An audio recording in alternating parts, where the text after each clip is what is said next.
Sejam todos bem-vindos, abençoados. Hoje irei fazer uma reflexão nos dias atuais e vocês mesmos irão tirar suas conclusões a respeito desse assunto. Vamos para a mensagem. Olha só, vemos nos dias atuais homens enganando homens, separando famílias, usando somente um livro, do qual eles nem conhecem a história. E para quem foi a história, meus amados, estamos falando da Bíblia, um livro poético, histórico, filosófico, mitológico e cultural, escrito por mais de 40 autores. Essa Bíblia que traz confusões, separações ao longo dos anos e milênio, meus queridos e amados irmãos. Percebemos que o ser humano está parado no time da história, participando da cultura judaica, como dízimo, como batismo, como jejum, como a Páscoa ou a ceia e tantas outras culturas da época medieval não fazem a sua própria história. E os amados irmãos titulados a pastores amam isso, meus queridos, para eles aprisionarem o povo no livro que já teve seu término. Aqui, meus queridos, onde começou um pouco da história da Bíblia, em Jerusalém. Fatos registrados na história judaica da época. Aqui, meus queridos, ocorreu fatos sobre o Jesus histórico que percorreu em Jerusalém, criando uma revolução, meus amados, dentro da cidade. A Bíblia, ou seja, o livro com diversos personagens de coragem e de fé, ficou marcado na história durante milênios, meus queridos.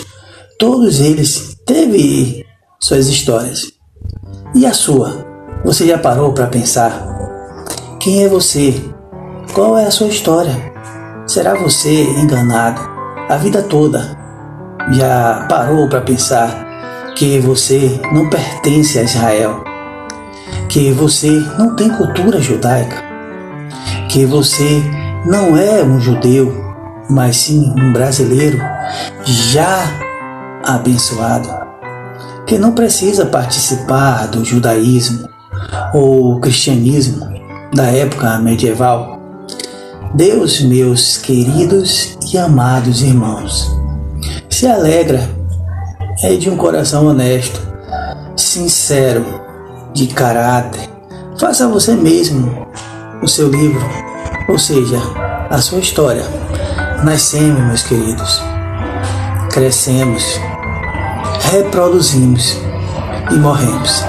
Esse é o ciclo de todo ser humano, rico ou pobre, branco ou negro. Tem pessoas que perdem seu tempo dentro dos templos religiosos, buscando uma falsa santidade, meus amados, ou seja, se escondendo da realidade que vivemos. Uma coisa é certa, se cada um de você fazer, meus queridos, seu próprio livro, ou seja, sua história, e não compartilhar com o judaísmo ou até mesmo o cristianismo, os amados irmãos pastores não vão mais poder enganar o povo com esse livro chamado Bíblia. Só uma coisa torna o sonho, meus queridos, impossível: o medo de fracassar. A felicidade, às vezes, é uma bênção, mas geralmente é uma conquista. Quando paramos de crescer, não estamos vivendo, estamos apenas existindo, meus amados.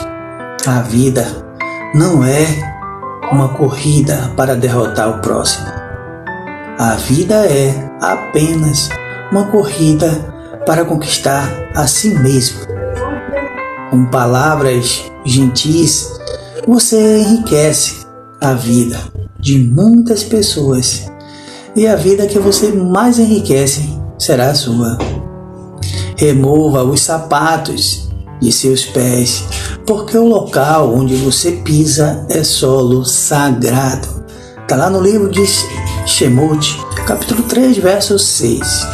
Uma pessoa tem capacidade de tornar sagrado o próprio lugar que ocupa, o que na verdade é a missão do ser humano na Terra. Que a graça de Deus invada seus lares com sabedoria para poder entender que cada um de você é um livro perfeito para Deus. Que a graça de Deus esteja em seus lares, trazendo um amor e paz em seus corações.